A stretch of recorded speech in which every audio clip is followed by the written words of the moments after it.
केरल की रहने वाली निमिषा प्रिया को यमन में 16 जुलाई को मौत की सजा दी जाएगी। निमिषा पर यमन के नागरिक तलाल अब्दो मेहदी की हत्या का आरोप है। निमिषा को बचाने के लिए भारतीय सरकार तमाम कोशिशें कर रही है। सुप्रीम कोर्ट को 14 जुलाई को निमिषा की सजा के खिलाफ दायर की गई याचिका पर सुनवाई होगी। मौजूदा वक्त में यमन गृह युद्ध की चपेट में है।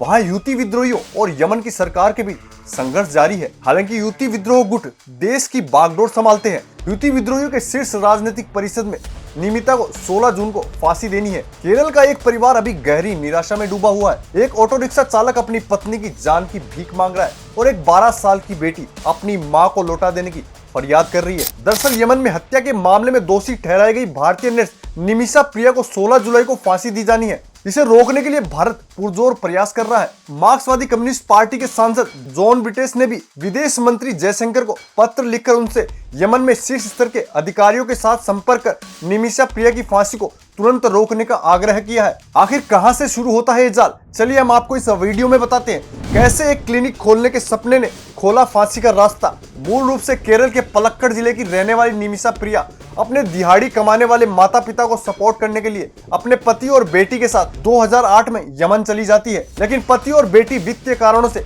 2014 में भारत लौट आते हैं। उसी वर्ष यमन गृह युद्ध की चपेट में आ जाता है और वो वापस नहीं जा सके क्योंकि देश ने नए वीजा जारी करना बंद कर दिया था। निमिषा ने अलग अलग अस्पतालों में काम करने के बाद उसने पार्टनरशिप में अपना क्लिनिक खोलना चाहा। 2015 में निमिषा ने सना में अपना क्लिनिक स्थापित करने के लिए एक यमन नागरिक तलाल अब्दो मेहदी के साथ हाथ मिलाया। निमिषा को मेहदी की मदद मांगनी पड़ी क्योंकि यमन के कानून के तहत केवल यमन के नागरिकों को ही क्लिनिक और व्यावसायिक फर्म स्थापित करने की अनुमति है। 2015 में मेहदी निमिषा के साथ केरल आया था। उस समय निमिषा 1 महीने की छुट्टी पर भारत आई थी। यात्रा के दौरान उसने निमिषा की एक शादी की तस्वीर चुरा ली, जिसके बाद उसने दावा करने के लिए एडिट की और कहा निमिषा ने उससे शादी की थी। निमिषा की मां प्रिया द्वारा दायर याचिका में कहा गया था कुछ समय बाद निमिषा का क्लिनिक शुरू हुआ था, लेकिन मेहदी ने क्लिनिक के स्वामित्व वाले कागजों में हेरफेर कर दिया। उसने सभी को यह बताकर मासिक कमाई से पैसे निकालने शुरू कर दिए कि निमिषा उसकी पत्नी है। निमिषा ने आरोप लगाया था कि मेहदी उसे और उसके परिवार वालों को सालों से परेशान कर रहा था। मेहदी ने उसका पासपोर्ट भी अपने पास रख लिया था और यह सुनिश्चित किया था कि वो यमन नहीं छोड़ेगी। उसने ड्रग्स के प्रभाव से उसे प्रताड़ित किया था। उसने कई बार बंदूक की नोक पर उसे धमकी भी दी थी।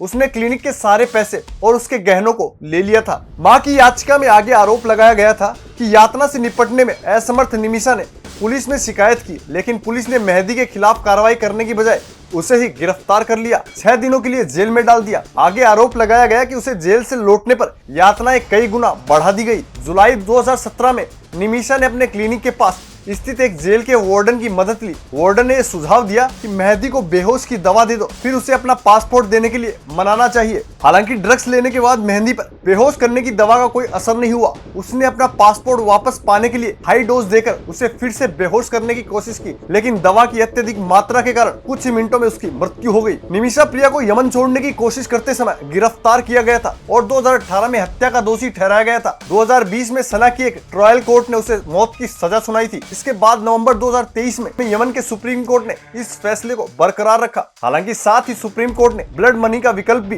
खुला रखा। ब्लड मनी का मतलब उस आर्थिक मुआवजे से है जो दोषी की तरफ से पीड़ित परिवार को दिया जाता है। इस मामले ने पूरे भारत का ध्यान अपनी ओर आकर्षित किया है। विदेशों में भारतीय नागरिकों के भाग्य पर चिंता जताई गई है। वहीं परिवार ने निमिषा को मौत की सजा से बचाने के लिए अपने प्रयास जारी रखे हैं। निमिषा प्रिया की मां प्रेमा कुमारी उसे फांसी से बचाने के लिए अथक अभियान चला रही है। उन्होंने पीड़ित परिवार को ब्लड मनी के भुगतान के लिए बातचीत करने के लिए सना की यात्रा भी की थी, लेकिन कोई सफलता नहीं मिली। पीटीआई की रिपोर्ट के अनुसार भारतीय पक्ष ने ब्लड मनी का भुगतान करके निमिषा की रिहाई सुनिश्चित करने का विकल्प भी खोजा था, लेकिन ऐसे पता चला कि इसमें कुछ समस्याएं आ गई है। क्या अब भी जान बचाई जा सकती है?